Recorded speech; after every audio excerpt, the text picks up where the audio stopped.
Good evening, YouTube. Welcome back to Play the Hits. We are now at episode 3 of StarTropics. How you doing, Nick? I'm doing great. How about you? I'm doing even better now that I'm playing StarTropics. Always a good time. I believe last episode you promised me some massive balls, so Bowling balls, thank you. And these bowling balls, I kid you not, featured many guest appearances in my nightmares as a child. You'll see why. What right, young Thor. heterosexual male hasn't dreamed of giant balls at some point? An episode that Sigmund Freud would be a fan of. But to quote Sigmund catch Freud, me, gay thoughts. to quote Sigmund Freud, sometimes a giant murderous bowling ball is just a giant murderous bowling ball. Or was it a cigar? I forget. Hey, look, it's this asshole who got to live last night. Oh. Well, that was quick. I'm taking these. All right, so this dungeon is actually pretty difficult. Oh, great. Well, it's not difficult, it's just there's this one enemy that will screw you over, and if you die, you lose all your good stuff. Of course. All right. Everything And here it else is, the bats. So anyways, let's see. What's our topic of conversation tonight? That's a good question. I prefer to let it flow organically. Mostly Knuckles jokes. I think we were talking about... No, I think we killed the anime discussion by the time we got to the giant pipe organ. Oh, God. Yeah, it's just a little nerve-wracking, but I know I've got plenty of time. You done good, Mikey. Let's Knuckles see. Go, just run! Just run! Holy shit! Ow! Oh, this dungeon was not fucking around. No. This is... It's all traps. We do traps and nothing but traps, but we do them well. Yeah. Oh. Honestly, I feel the game should have had That would be the hits. ball. Yeah. No. No, I promised you a big ball. And an upside down cross. That's not foreboding. Hello. It's like we talked about in the Zelda stream. Apparently, it's, the upside down cross can be read as fairly religious in a respectful way. I always want to say it was John the Baptist, but no. Oh, dude. Because he was beheaded. Who was crucified on the upside down cross?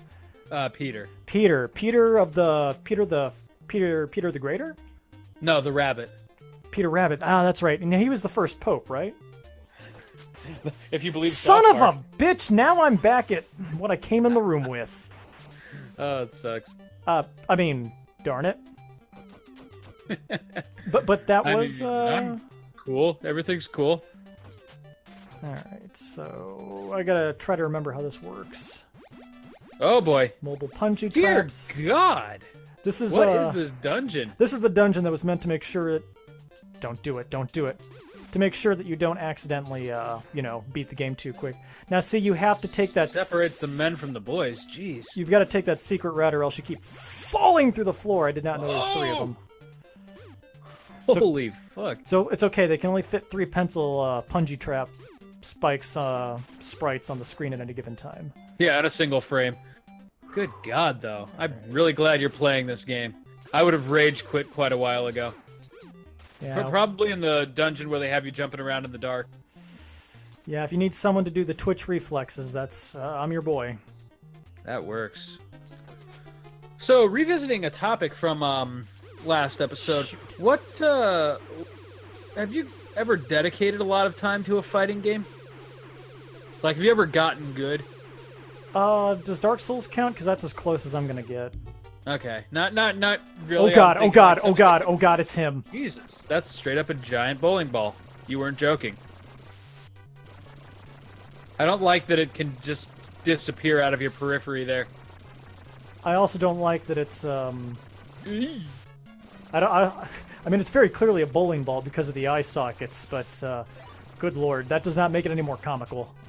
No. Oh god. Okay, I thought you were gonna go for it. That is an instant kill. Now wait till you get to the one that's sentient. Oh, there's one that chases you. Uh-huh. Fantastic. All right. Yar, welcome to me personal hell. Ye have entered the wrong cave. Or just wait till you get to the Kraken. Oh god. There be no Kraken. I've been drinking the Kraken. I was actually going to get myself some soda so I could sip some Kraken during tonight's episode, but... Didn't take, though. Hello. No, I just forgot. Today was horrible. I woke up sick. Rex wet the bed. Damn. He also had fleas. My supervisor is out, so I'm the only one in charge at work. So yeah. Oh, and then right before we started recording, I spilled... Oh, son of a bitch! Spilled coffee all over the table. Oh, and then Jesus. your supervisor wet the bed. No, my supervisor's not at work, so I'm the only one left in the chain of command. Son of a bitch. I didn't even need those hearts. That sucks. Go, go, go, go, go! Mac Jones! Yeet. Alright, just don't panic. Don't panic. Don't panic. Just go, just go! This dungeon is like nothing but panic. Good God, man. Yar, your shield reflexes are a bit too slow, matey. Arr. Me should have put more thought into that. Only now did I realize the true treasure were me kids. Me children are the greatest treasure, yeah. Oh, God. Yeah, one death and you are royally screwed in this dungeon. Yeah, holy hell. Man, fuck this room. Just gonna mash that jump button. Octavio! Aye! I'm Octavio, man. Aye! Aye! Oh no! Bullshit. Utter and complete bullshit. I am calling bullshit on that one. Oh, Jesus. We're getting into some Simon's Quest territory, aren't we? Oh, so on a lighter note, I'm really loving my NES Classic, speaking of Simon's Quest. Oh, you finally got that, huh? Yeah, didn't we have that discussion? I might be wrong. You were gonna Maybe buy I had one. that discussion with Matt. That's right, yeah. And then No, wait, I had that discussion with you because I tried to convince you to let me buy you one so that we could stream some more games like this from the Elgato. Okay. But yeah, I've been playing some Castlevania and the original Zelda, just to drive myself a little bit crazy. And, you know, as much as I love that game and really cherished it back in the day, there's a series that definitely hit its peak on the, or came into its own on the Super Nintendo. Uh-huh. And I know you are quite good at Zelda 2, if I remember correctly. Yeah, you know what? Give me like 10 seconds here. Yep. Okay. Nice. Yeah, I'm going to be one of those heretics and just kind of admit I really thoroughly enjoyed the second Zelda. I remember watching you play through a good portion of it, and you seem to know what you're doing. Okay, all right. Yeah, this dungeon is positively nerve-wracking. This is easily, I think, the most difficult one in the game. Nice. All right. But yeah, I've never actually beaten the second Zelda. I beat the first one, and still enjoy it, even if I enjoy it nowhere near as much as Link to the Past. You know what? I'm gonna state a very unpopular opinion here. I honestly enjoyed the Adventures of Link over the original Zelda. Oh, really?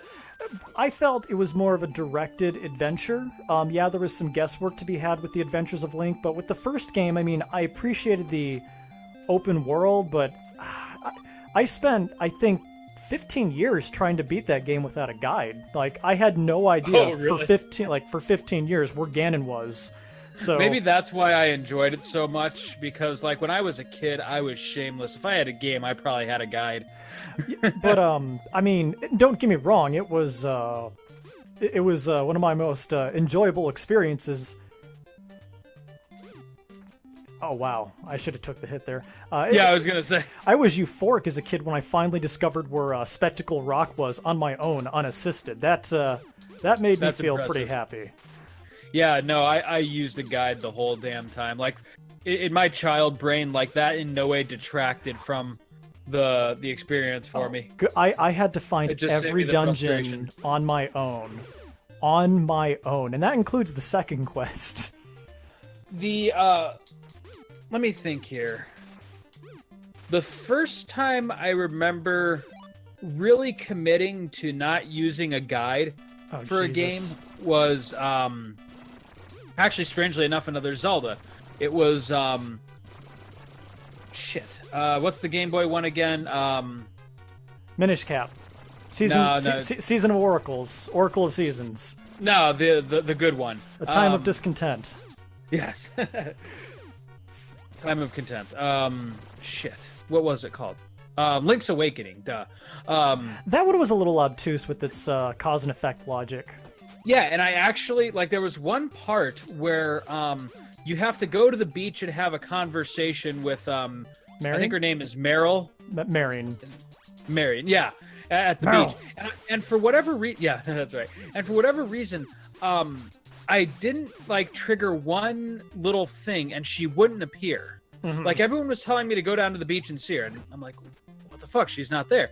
So I had to call the Nintendo hotline. Do you remember that thing? Oh, yes, I do. I had to call them on a couple of occasions, too. I actually sat on the line with an operator at freaking Nintendo of California for a half hour while he's walking me backwards. Okay, do you have this item? Did you talk to this person? Did you do this mini quest thing? I'm like, yeah, but you have to do all this to get her to appear. He goes, yeah, man. And this dude was clearly 18 years old, or maybe 17 or something, but he was just a teenager talking some 10-year-old rube through this game. It was hilarious. But I mean, that's for $5.99 a minute. That's a delightful. Yes, some kids paid for a sex chat line. You, however, you needed to know how to find Marion. Yeah, right. My dad was pissed when he got that phone bill. Go! Oh God! What is this damn dungeon? This is about the point where CPS needs to get involved with Mike's summer vacations. Here it is, the Red Ball of Death. Oh my God. See, he's not even going to the end of the corridor now. No, he's just fucking with you. Yeah. I'm not even the one playing the game and I'm stressed out. Because if I die, this gets 10 times more difficult. Leave the Run, hearts. Mark Jones! Leave him! You don't need a mic. Good God. Okay, alright. Oh, it's just waiting for you. I'm gonna get you. I'm gonna get you. I'm gonna get you. I'm gonna get you. Gonna get you. I like how I'm starting to read the little hole as face. Just kind of like a boopy face. I'm gonna get you. There's our screen cap. Oh, thank God, the last room. Alright. Oh, really? Yep. Okay. Well, at least it was it ended mercifully. I don't remember what button swaps my item. There we go. Well, it's the NES, so it's probably one of the 4 buttons. Okay, there should be, what, 2 more of you? Yar, matey. Ye have done well to make it past the bowling ball of death. But now ye face the true terror of the Pirates 3. Oh. Now I gotta fight the 7 warlords of the sea or whatever. Yeah, right. And it will take no less than 14 seasons and 10 years. Wasn't there a pirate boss in Final Fantasy XIV that was a pain in the ass? Oh, I God. remember that. Sigmund the Unthinkable. No, wait. Sigmund the Unsinkable. Oh, I remember that. The Unthinkable. Oh, I remember that. You can't imagine how fucked up Sigmund is. So yeah, I love how these island savages had this incredibly complicated winch system to sink the ship somehow. Somehow this Right? sinks the pirate ship, or Captain Bell's ship. Okay, here comes the most jarring part of this game as we destroy I can't Captain wait. Bell's ship, and now we're treated to the... Oh. Come on. What am I supposed to be seeing right now? Does that song sound familiar to you? Oh, I can't hear. That's right, thanks Discord. Thanks, Discord. They are playing what is it, that American song, Land of My Father? What's that called? This land is your land, I hope? Let freedom ring. Is that the national anthem? No. What is that No. called? I'm a bad patriot right now. Is it America the Beautiful? Yes, America the Beautiful. For some reason, we're playing America the Beautiful. That's awesome. I thought I was supposed to like watch the ship very closely. No. Sorry. Who Again, is that? That was some guy with that was Dandelion with his lute. That's what it was. I was just gonna say it was like an albino playing the guitar, watching you sail away. So, Chapter 6, Reunion. Subsea is searching for Dr. Jones' location. Will Navcom catch his signal in time? This chapter is actually kind of fun because it's a puzzle. I can feel Sephiroth calling me to the northern crater. Honestly, I am my own worst demon. I never liked 7. Like when people announce like, oh, the 7 remake is getting closer, I'm like, no. I never liked 7 to begin with. I liked 7 just fine. I just didn't love it the way that everyone and their mom loved it. I honestly enjoyed 2 more than 7, and I'm not trying to be like as edgy as possible. Wait. 2 Japanese or 2 American? Like 4. Oh, no. 2 with Emperor Matthias. Oh, really? I disagree with you there. Let's go with the GBA version. Okay, well, that's a little more acceptable, but still definitely... I would definitely like 7 over... I didn't like 2 that much. I liked 2. 7 that little. I couldn't get on board with the characters. I gotcha. But let's not, get too edgy there. No, that's okay. Like I said, I'm not in love with 7 the way a lot of people are. It has some nostalgia for me because it was my first PS1 game. And I think that might be why a lot of people loved it. Like, at the time that it came out, nothing like it it was usually had ever really been done before. I mean, it was most people's first exposure to the Final Fantasy genre at that point. I mean, yeah, you might have picked up 2 or 3 by accident at a Blockbuster, but 7 was like, where it got popular, and it started getting covered in game magazines. I mean, I don't think Nintendo Power even did a spread over Final Fantasy 4 or 6. Oh, yeah, they did. Did they? Oh, yeah. It must have been in fact, really one early of my favorite edition. One of my favorite Nintendo Power covers is from FF2/4. It has nothing to do with the actual game. It's like just some dude riding on the back of a dragon with a sword. It looks really cool. Yeah, I remember that. It had nothing to do with the game. Exactly. Wait a second. I'm sorry. Hold on. This place is called How Do You Do Cola?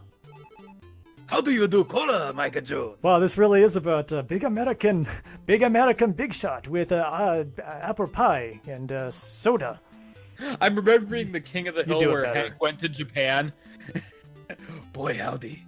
I don't know what this is supposed to be, but thank God it's not an input. Right? Whatever. Oh man, that was probably one of my favorite King of the Hill episodes ever with Junichiro. Okay, so the trick here is he gives you coordinates, and he tells you how far away your uncle's signal is, and you're going to make your way there. So he's 49 north and 28 east. Ah, interesting. So yeah, this is a bit of a puzzle, and this is kind of why I liked this game so much more than 2. 2 was certainly good, but...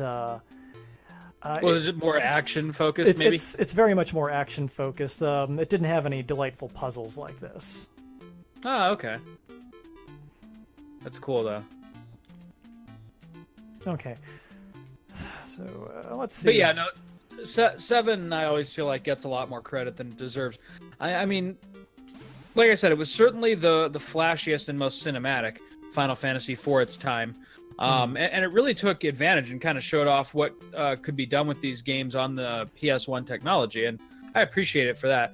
But yeah, like I said, the characters weren't great. A lot of the time, I mean, really, like the rest of the cast besides Cloud was all just window dressing. I just gotta say, you got a Big Apple. It's delicious, but nothing happens. That's awesome. It's an apple. What do you expect? Yeah, I mean, the cast wasn't super memorable. I mean, Cloud just... I think we've had this conversation that I couldn't give a damn less about Cloud. By the time he finally had his the peak of his story arc and he gets over his whole navel-gazing emo stuff, it's just like 10 minutes too late for me to care about him. Barrett was just stereotypical Mr. T, because like I guess every black guy in Japan is Mr. T. Right. Sorry, not every black guy in Japan, because Japan doesn't let... Yeah, oh my god. Japan's just a little xenophobic.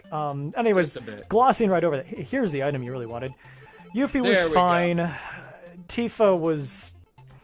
Well, boobs. Yeah, I mean, there is really only one thing adolescent males were watching in those cutscenes. Right. Sid was... humorous. Sid was enjoyed humorous, Sid. but a little empty. I mean, like once you do the Right, whole yeah. once you go to the whole outer space segments, just all of a sudden he's not. He like really Yeah. tones it down. You don't really hear from him much anymore. Like I said, a lot of the characters that weren't Cloud were pretty much window dressing. Yeah. And I really much prefer the really strong ensemble cast kind of game. I did enjoy. I do disagree with you on Cloud's character though. I actually kind of liked his whole real personality, basically just being like this wiry, skinny geek kid.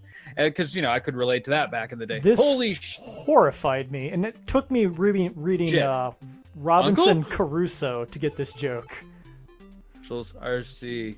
Rob Caruso. Koha Robinson Crusoe. Yeah. Nice. Though it's still quite a bit horrifying. Hey, You must have arrived on Saturday. Friday couldn't help him. Here's our screen cap for the episode. Yeah, right. Horrified me as a kid. Like I would avoid this whole island as a kid because I was afraid it would haunt my dreams.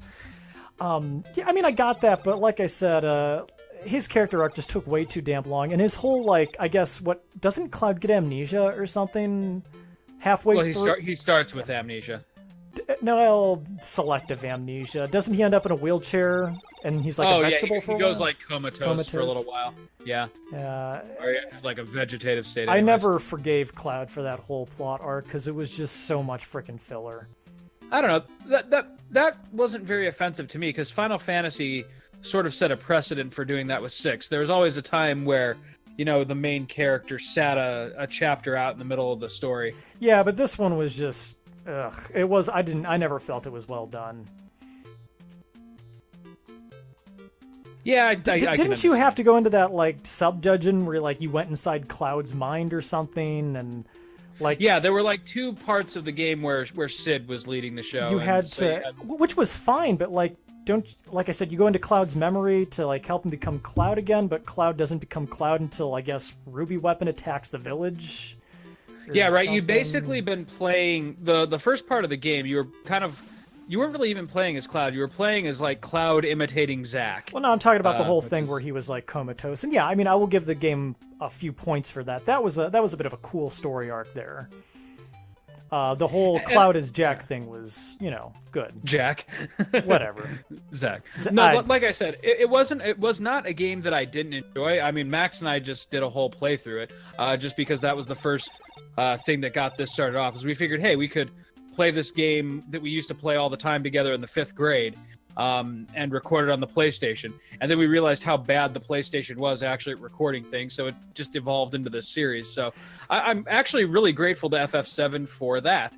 It was getting me back into PC gaming. That's looking at a gaming system that I can record on. So it was your pretty cool. episode that kind of conjured. It was your episode that conjured up those kind of memories to me because I kind of skipped around on the episodes and thought I don't remember hardly any of this. Right.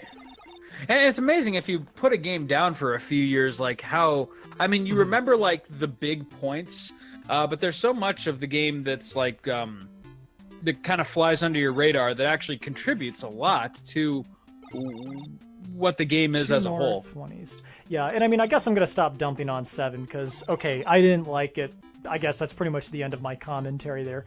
To each their own. But yeah, not my favorite. A competent game, don't get me wrong, but it's no 9. No. Yeah, no. The PlayStation trilogy I felt got progressively stronger with each entry. Very much so. I enjoyed 7, I loved 8, and I cherished 9. Okay, I think this next section involves 2 dungeons. We can probably get through one of them and fight John Kerry.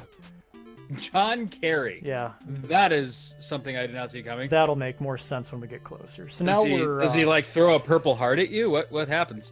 So now we're on the underground ruins where your uncle was just exploring. gonna let that one go. Well, I had nothing clever. If you can't say something vaguely amusing, don't say anything at all.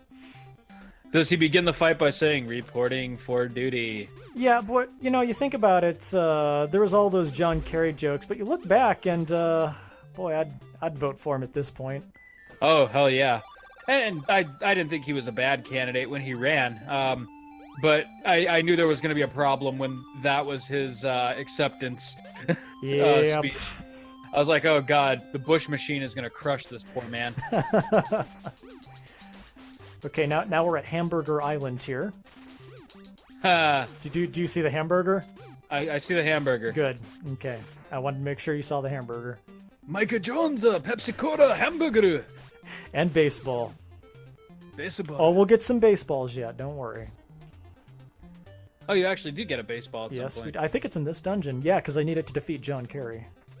You needed to defeat John Kerry. This will all make sense. George Bush just shows up and he defeats the boss for you. Mission accomplished. I don't have a George Bush voice. I'm sorry. Yeah, neither do I. All I have is that smarmy laugh. That's pretty much anyone has. I have that. Yeah, I was just gonna say, all you can do is just make fun of his silly little laugh. Though, remind me, did you end up reading Hillary Clinton's book?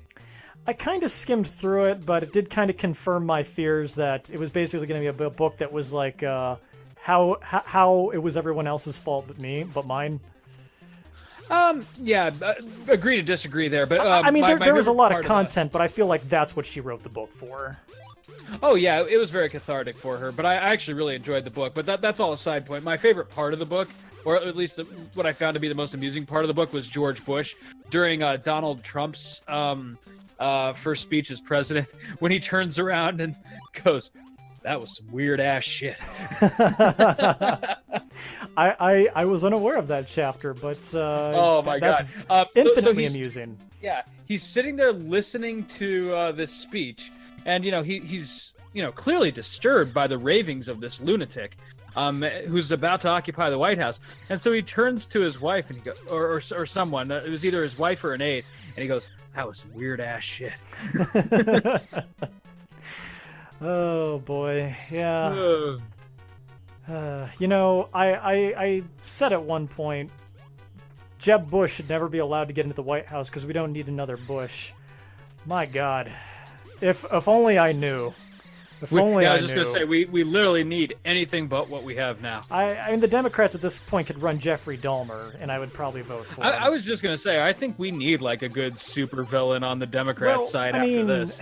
You look at it, and again, I don't want to get too far in the weeds with politics, but unless we can make it amusing, but like I can already see what's going to happen in 2020 because we've got the one gal who ran as a Democrat socialist, which the right is just eating up.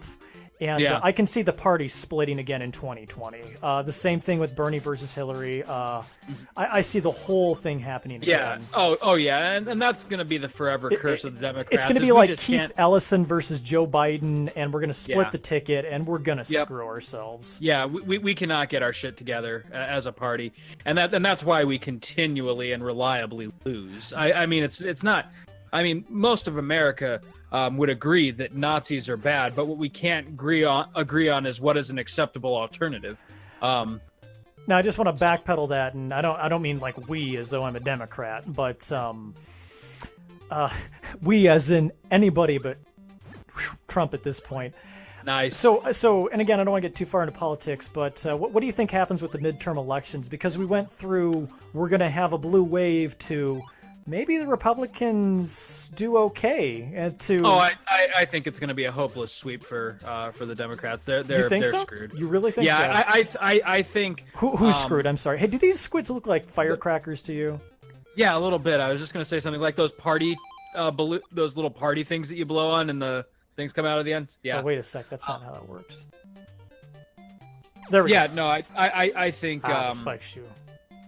I think that was awesome. In its current form, the Democratic Party's days of winning anything are well behind it. They've got to figure out what it is they actually stand for. Maybe it's just maybe it was the fleas or the dog peeing in the bed this morning, or I'm just exhausted. But so how'd you say that you think the midterms are going to go?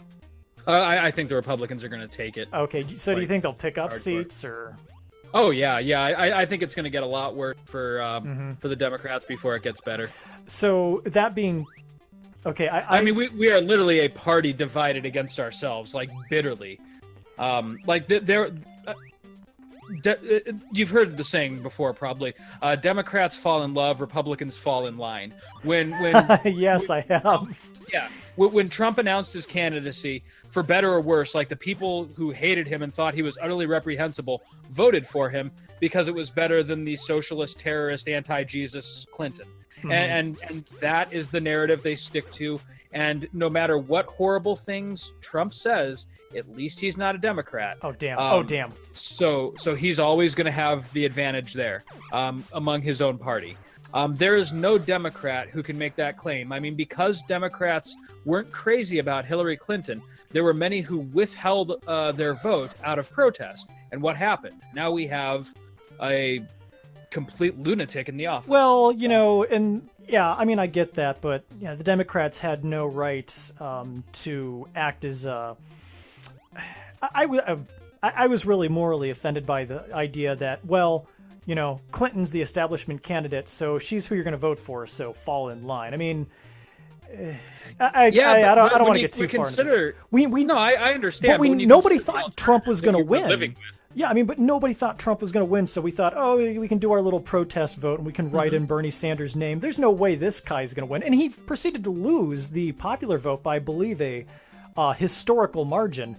And I'm not talking like, Trump says historical. I mean, historical, I think you've got to go back to 1970 or 1930 to get to a situation where a president won the electoral vote and not the popular vote, unless you disclude George W. Bush, but that was a whole different can of worms. Okay, by the way, sure. Well, that's not John Kerry at all. No, I know what you mean, and I'm honestly sick of Democratic establishment as it stands right now, because Here's Kerry. That is hilarious. Oh, it gets better. Reporting for duty. Oh my god, that's awesome. But yeah, I mean, like, I'm tired of being part of a party that just can't get shit done. I mean, beating Trump should have been like fish in a fucking barrel. And you're right, because we took it for granted that we couldn't possibly elect this guy. People just aired all their dirty laundry. We had protest votes. We had people not showing up, and don't get me wrong, Trump tapped into something dark, and that's how he got as many votes as he did. But you're right, it was a historic victory as far as the popular vote was concerned. I suppose this is what comes of. Okay, do you think we got time for? Yeah, we can finish this dungeon and get to the last chapter, I think. Yeah, let's do it. This is what comes of, and I don't mean to be glib, but this is what comes of the Democrats focusing on identity politics and blowing all their outrage on whether or not a costume is racist at Halloween, which is an important issue, but people in 2016 were more interested in, well, what are you going to do about the blue-collar workers? Well, I'll tell you what we're not going to do. We're not going to do what Trump... No, I want to hear what you're going to do, and we're still not at that point yet. Right. And I really miss the days when politics were just like the fucking most milquetoast boring shit you could imagine. Because that was when, like, again, things were just operating as they should, when we weren't so smoke up our ass identity politics off our rockers, that we could actually focus on, issues that government is designed to handle. Yeah, but I mean, if everything is a crisis, nothing is a crisis. The only thing the House has come together on so far, bipartisanly, kind of expand on your point, I think were two things. One was to repeal part of Frank Dodd to take restrictions off of banks that we put in place after the financial collapse. And the other one had to do with 401ks, where if a business, like if there's fraud involved and they raid your 401k, if you're a victim, you can't sue if it was fraud. So it was to protect companies. So, yeah. Fucking hell. And, I say Democrats, like, we need to get them in office. Let's just remember what George Carlin said. I mean, they're both there to screw you. Oh, sure. I keep interrupting you anyways. No, you're fine. You're saying what I'm saying.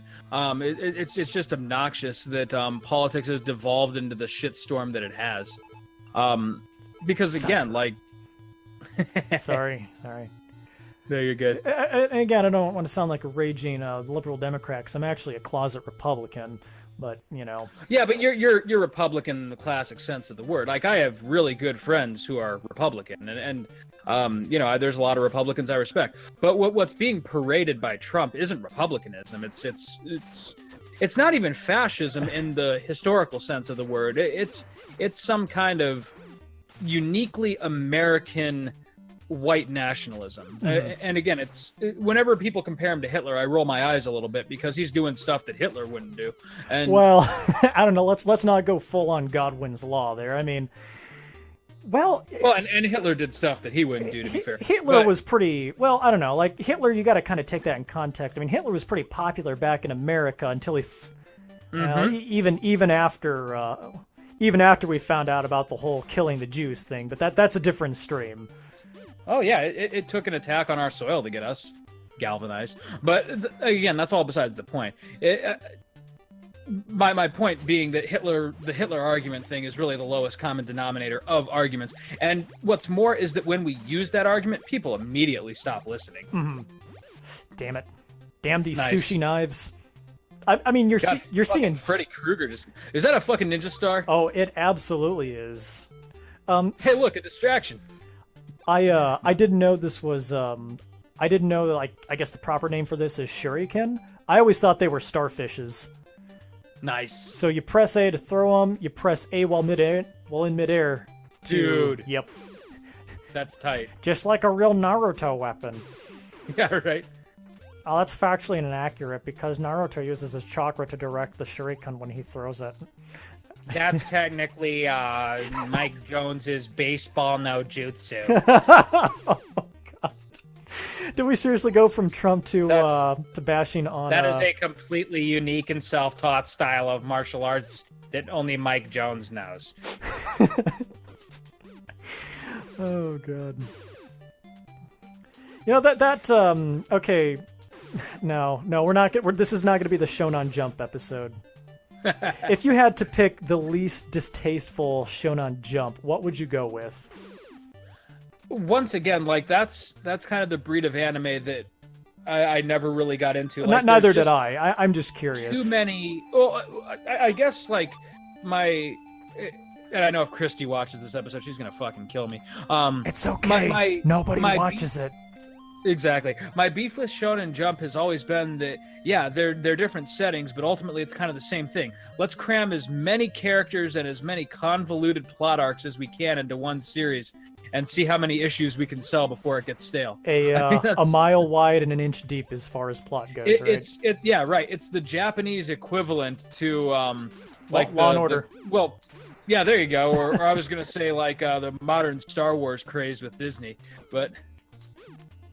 Though, for me, it's still early enough in the Star Wars thing where I think I've told you I'm still enjoying those movies, but I can see where it's going. Like, I'm just waiting for these new movies to jump the shark. Yeah. So I noticed you didn't answer my question. Because I don't really know any of them. I know Bleach, I know Naruto, but I couldn't tell you the merits of one versus the other. Just curious. Just curious. Okay. What's the other? Yeah, Bleach, Naruto, One Piece. And then there's Dragon Ball. Oh, actually, Dragon Ball back in the day, I kind of liked that, but that was kind of before the things that I described were cliche. Okay, so we're gonna revisit this conversation in a moment, but the room I just fell into, super duper secret. I guess you couldn't even find this in one of the Nintendo Power books. Oh, nice. And it was funny because, like, back in the day when I lived in base housing, because my parents were in the military, my dad, like, every time a coworker had a question about a video game, he's like, all right, I'm going to dial up my son on our break, and then I'm going to have you talk to him. And that's awesome. My dad had this coworker, Joe, and he was black. And that only matters because I was in deep South Texas, back when, like the KKK was like a social club. I didn't know they kind of, hated people who were a different color. So I was like, oh, right. Novel. It's Dad's black friend, and I really enjoyed talking to him. And I remember, like, one of my fond memories is I was telling him how to beat this dungeon. And then I told him, okay, now what you need to do is go to this area. Well, there's nothing there. Well, go up there, trust me. Oh, wow, that's really cool. Look at all these extra shurikens. Of course, I think he called them throwing stars, but I don't know. It was this really cute thing where, like, I was going out of, I was talking to someone I wasn't I didn't have a lot of exposure to, and I felt helpful, and it was Right. nice, and Nice. Anyways, going back to Shonen Jump. That started your career in nonprofit work. Oh, dude, what the hell? This is one of those things. Like a voodoo doll or something? In every video game. No, it's a cultural thing. Oh. I don't know what I'm talking about. It has a but name. Yeah, I don't You see it all the time on like statues in the Uncharted games and as enemies and multiple. This is gonna Japanese... bug me. You know what? I'm not picking up this sign. I've got 3 lives. I don't intend to lose any. Yeah, right. You're not losing one to gain one. So, anyways, so are we done with the Shonen Jump conversation? All I really had left to contribute was the fact that I enjoyed Dragon Ball Z back in the 90s. I will have to say my answer is very similar. Yeah. I guess I don't want to get too far in the weeds and look like a total weeb, but I will agree. I think Dragon Ball was the most palatable. If nothing else, because like when they weren't doing the fighting episodes, they had some of the most hilarious filler episodes I remember as a child. They did, yeah. Do you remember that. the episode where like Vegeta is learning to drive? Yes! Oh my gosh! That was some of the funniest stuff. That was good. Oh my gosh. That had nothing to do with the rest of the series, and I loved it. No, and that was... Yeah, you're right. Yeah, I mean, I really enjoyed Dragon Ball when it wasn't being, Goku doing Goku stuff. I always appreciated when they were just doing, like, day-to-day stuff. Yeah, right. And the first season was particularly good at that, or the first 2 seasons were particularly good at that. And I don't know. I think modern Dragon Ball has almost become like a parody of itself, from what little I've seen, admittedly. I mean, when you're a Shonen Jump, I mean, there's only so many iterations of that plot you can, There's only so many variations on that plot note, and God help you if you try to deviate from it. Yeah, right. And once again, like, I'm sure some of my fond memories of Dragon Ball are nostalgia, just like most of the things that we're doing on this channel. But I enjoyed it for what it was at the time, and like I said, I've had trouble getting into modern Shonen Jump because it all just feels like retreading the same tropes. I think I gave, back when I was much younger, I gave like 150 episodes to Naruto. I gave 200 episodes to Bleach, and 150 to One Piece, and I could just never get into any of them. I couldn't do it. My God, I tried. After 150 episodes, the fact that you're saying you weren't into it, that summarizes the beef that I have with Shonen Stockholm Jump Syndrome doesn't always take. Right. Well, and like you were saying in the last episode of using Death Note as an example, it went on a season too long. But at least it mercifully ended at that season. Like, you didn't have like the surprise 3rd season where they brought Light back from the dead. No, they did have a 3rd season, didn't they? Oh, okay. So I'm counting it as like 2 seasons, the one with L and then the 2 Rubes whose name I can't even remember. Yeah, the Hansi boys. What the hell were they called? Mellow and Near? Yeah. Is that right? Something like that. Yes. Did I get that right? Exactly like that, yes. Yeah, okay. But yeah, like, so yeah, you're right. I think there were technically 3 seasons.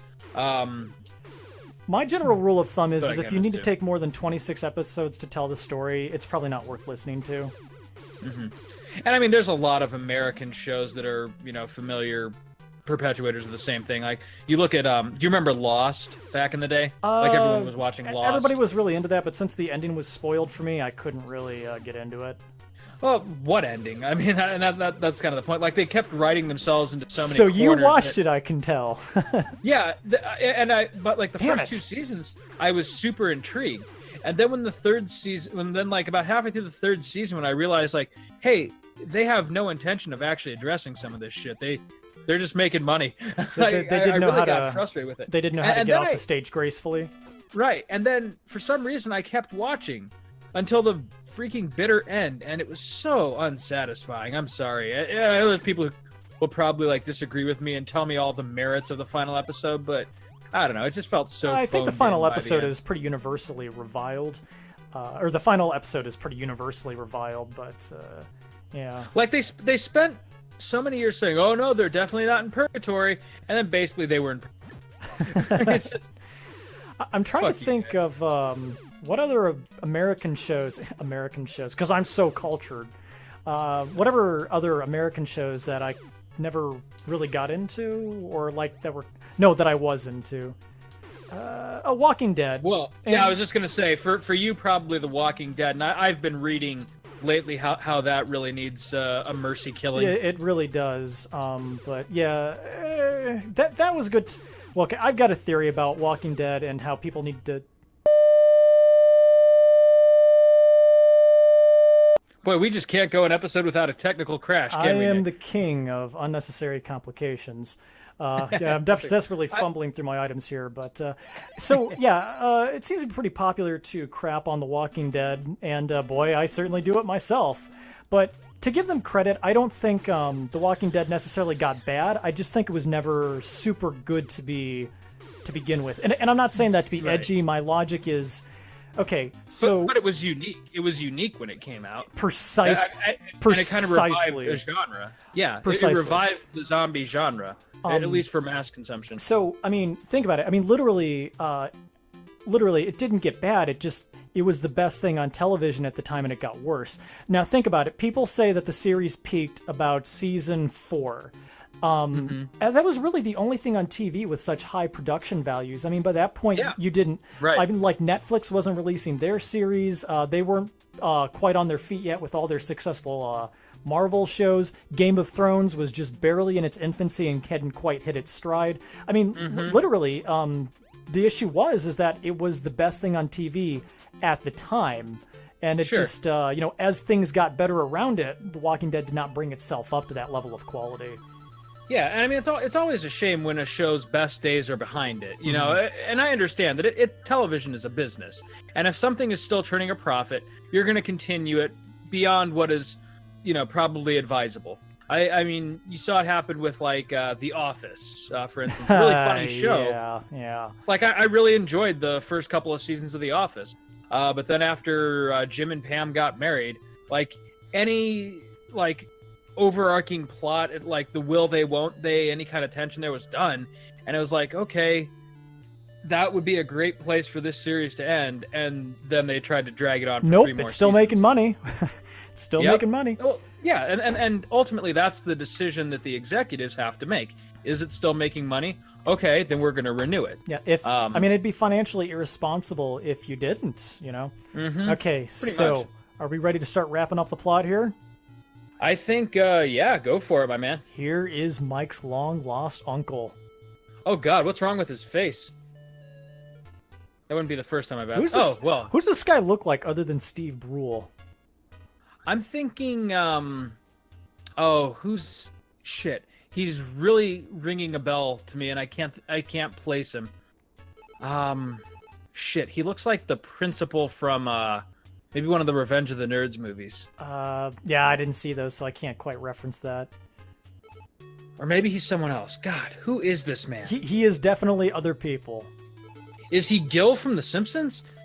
Not quite. No. Who is he? Who are you? Like I said, he definitely looks like Steve Brule, but... That face is going to drive me nuts, because it's almost like he was modeled after someone. I mean, and maybe it's just the fact he has one of those very generic faces. Yeah, that's true. Like the disheveled, like, office nerd. Yeah, the Argonians. Yeah, this game was completely altered for me after having played Morrowind. All right, so now here comes the final twist in the plot. I got to find the 3 magic cubes. Oh, the MacGuffins of minor significance. Yes. Because aliens have them because they want the cubes. Oh boy. That's when we finally get the true villain to reveal You himself. want me to repeat it? Yeah, you know what? You better start from the top there, Uncle. So the aliens abducted him and he tortured him till, he gave the location of the magic cubes, which they've already got. Well, that makes sense. You torture people to get stuff. Tortured you for information we already have. They tortured him for information that they didn't want to act on, right? Thank God I was rescued by a foul-mouthed echidna named Knuckles. Hey, I got you back, old man. You just remember old Knuckles when your next payday rolls around, okay?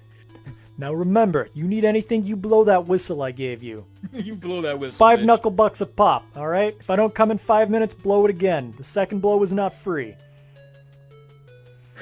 Oh, God. He walks up. He like hands him a sheet that he made up with all the rules. A brief explanation of Knucklebucks by Knuckles. Interest accrued, 30-day carryovers. What is this interest accrued? I mean, Hey man, Knuckles got to make a living, okay? you pay me $5 a month. That's what your interest is going to be at the end of the year if you make minimum payments. Now lose the tone and say thank you, Knuckles. Okay, so that's where the giant asteroid from outer space carrying the 3 magic cubes crashed down. So now we are alien spaceship. At last you have arrived at the spaceship to find the 3 magic cubes. So yeah. This seems like a really great time for a next time on Play the Hits. So we're taking the fight to the aliens, and now just remember, we've gone from an island of backward savages to the fucking aliens. You know, we missed a great opportunity of not playing the Pocahontas song "Savages, Savages" at the beginning. Oh God, yeah. God, that's how we need to end the final episode. You know what I just realized is that the video game Crisis owes everything to this game. You're literally exploring a tropical island, shooting the natives, and then all of a sudden, aliens. Hey, everything That's comes awesome. Comes full circle. We had to hit all the cliches. Excellent. All right. Well, Nick, this is thoroughly enjoyable, and I cannot wait to see how it wraps up. Yep, one more episode left. Looking forward to it. Well, YouTube, as always, thank you so much for watching, and we will see you next time. Take care, my friend.